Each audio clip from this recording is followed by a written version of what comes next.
secular morality. Politics tend to adopt religiosity to hide their hypocrisy. I detest religious morality for its hypocrisy. I love morality. I love only the secular morality.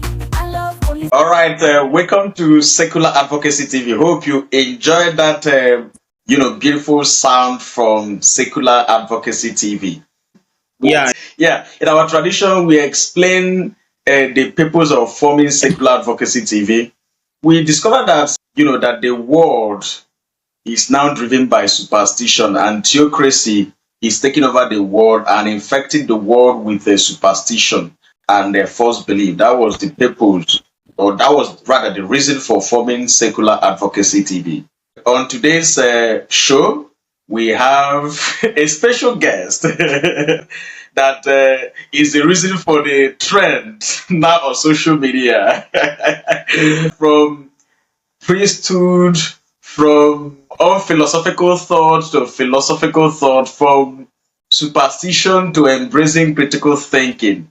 In our method, we allow our guests to introduce themselves. Please, our guests, would you mind introducing yourself, sir? okay. Chidera is popularly known as the King of Gomorrah on TikTok, all over social media. That is currently I breaking was the trained to devil. be a priest. I joined the seminary when I was a boy from 11 years, my JSS1, and then I left when I was 24. That is after my philosophy degree. So I became an atheist while I was trying to become a priest. I was studying to become a priest, but I ended up becoming an atheist in the process because the whole thing is full-time bullshit. Doesn't make sense. It only makes sense to someone that is not intellectually honest with themselves. And it only makes sense to someone that is seeking for a reason to believe in what doesn't make sense. So Christianity, religion is full-time bullshit. It doesn't make sense in any way. If you apply your common sense, apply your critical thinking to religion, it's full-time rubbish. It doesn't make sense. So you just have to keep on finding ways to convince yourself, and it's all rubbish. Okay, thank you for that beautiful introduction from King of Gomorrah, the man that is breaking the table currently. Thank you for that. If I get you right, you say that you left the seminary.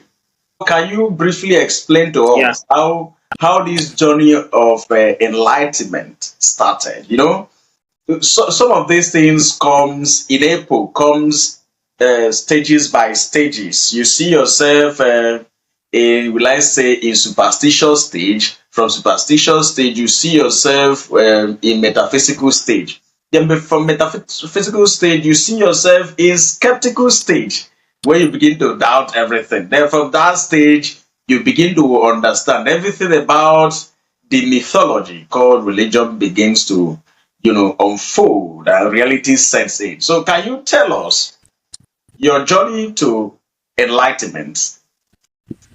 Okay, like I said earlier, I joined the seminary as a boy because my childhood dream was to become a priest. I so much wanted to become a priest from childhood even. I joined the Massava, then joined the seminary.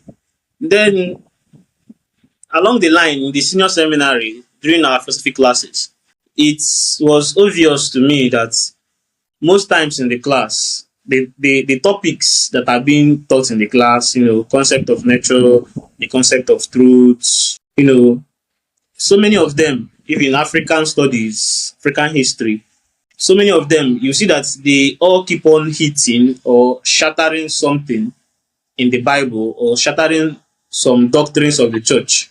So along the line, myself, I'm the type of person that likes being sure of whatever I'm doing.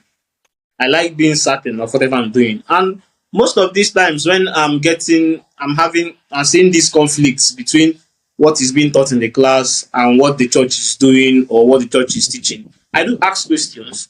But then the priests can't answer my question. It will be obvious that they are trying their best not to answer the question logically.